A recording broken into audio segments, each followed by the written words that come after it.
Time to do a bit more work to the Cadet, get this thing roadworthy. I've done as much as I can to the engine. I'm waiting on bits for the carburettor.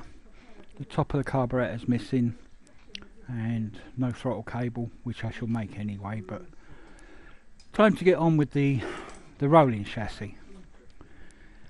For some no apparent reason, I started with the footrests. I cleaned up the threads on the existing mounting bar, and the left hand one basically just screws into place with a new nut and washer just to make it look pretty. It's mounted on a hexagon, and there is a corresponding cutout in the footrest so you can adjust the position. On the left hand side, the mounting has the brake pedal pivot, and the idea is as you put the footrests on, it pinches the pivot centre against the frame, but over the years it's worn, so I made up a little spacer to sit behind so that any play in it now will be taken up and it will be pinched properly. The sleeve has a return spring for the pedal, so it's a bit fiddly just jiggling it all into place until you get it to lock and the pedal to sit at the right height and return to the right place, but straightforward enough once you get there.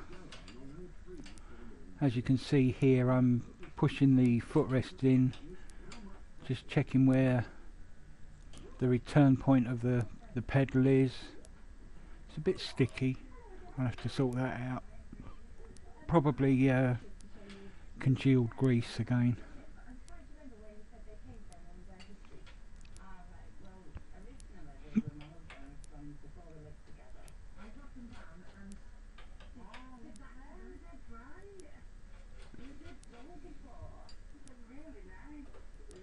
There is a bit of spring on the brake shoes as well, so that'll help. Talking of brake shoes, they were in very good condition, won't need replacing. I did put a smear of grease on the operating cam, and now I'm changing the inner tubes.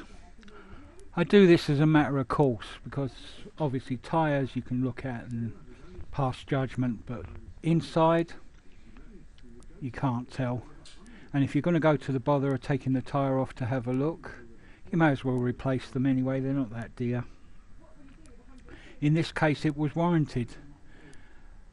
As you can see here, or at least you can just about make out, it's the old Dunlop red inner tube. So that could be 40-50 years old. I can't say I'd trust that if I was going anywhere.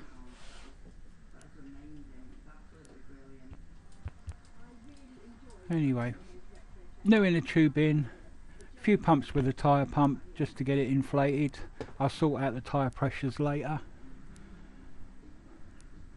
I don't know why, but I didn't pinch this one, got away with it. And then I noticed that the speedometer drive was very stiff. Usually it points to congealed grease if the bike's been sitting for a long time. The worm drive just gets lock solid. The grease turns to a sort of chocolate consistency. As you can see here, it's just like a lump of chocolate has got into the works. So you scrape out the original lumpy grease, give it a good wash with paraffin, and work it until it's free enough and working properly. Repack with grease and replace it back on the bike. As you can see here now, it's going back on.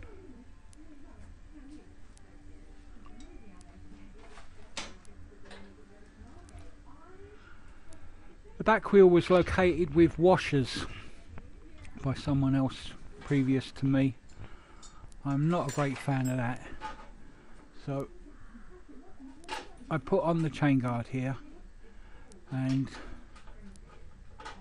threw away the washers, didn't like them.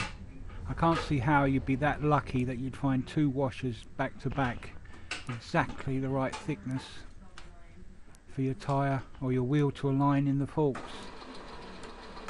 So made up a new spacer, gradually crept up on the distance so that there'd be a nice sliding fit for the axle, but with no play or no, what's the word,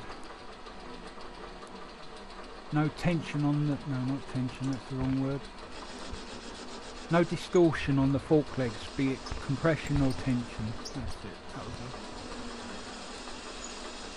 You know, here you can see me machining it off a little bit at a time until I'm happy with the fit.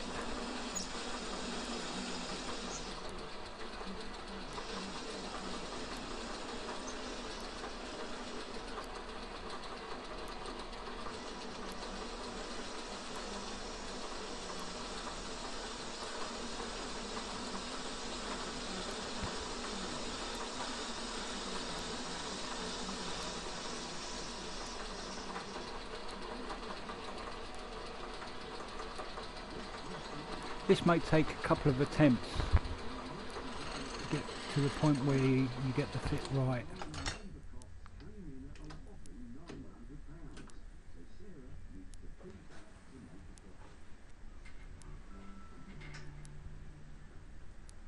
And then it's a simple case of reassembling everything in the back forks, swinging arm forks.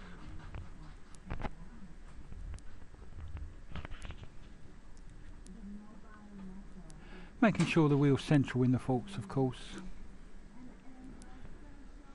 I did notice also when I was taking it apart that the brake rod has been modified. It's now 2 inches too short. I don't know why they want the brake pedal 4 inches in the air. So a new one of those will have to be made up. But first we have to get the back wheel tightened.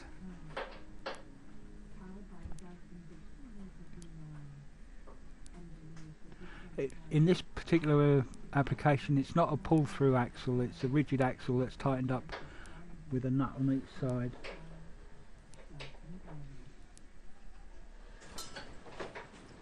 And here you can see the brake rod is now 2 inches too short because the brake pedal is in the right position. I don't know why, but someone had cut a piece, welded in a section. So anyway, that's it for now. Thanks for watching.